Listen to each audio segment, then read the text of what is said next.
Welcome back to వంటింటినేస్తం. ఈరోజు మనం చీరమేను కూర ఎలా వండుకోవాలో చూద్దాం.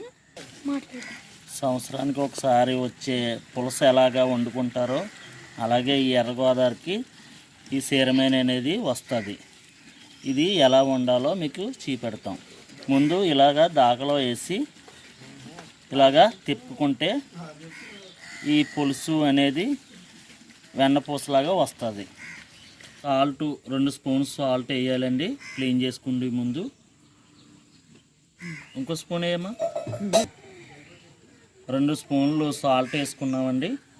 ఇది క్లీన్ చేస్తుందండి సాల్ట్ నీట్గా. ఇలాగా ఒక 10 నిమిషాలు తిప్పాలండి.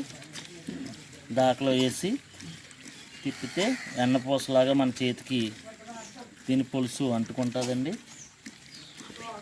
చూడండి 10 నిమిషాలు పోయిన తర్వాత ఎండపూసలాగా ఎలా చేతికి అంటుకుందో దీని పులుసు క్లీన్ అయిపోయిందండి.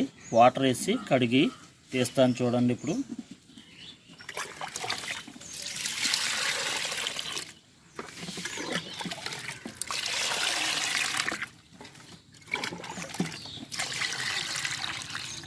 చూసారా ఎలా ఎండపూసలా పైకి తేలిందో. ఇదిగోండి ఏమి ఉండదండి, అంతా క్లీన్ అయిపోయిందండి. వేరే బౌల్లో తీసుకుందాం.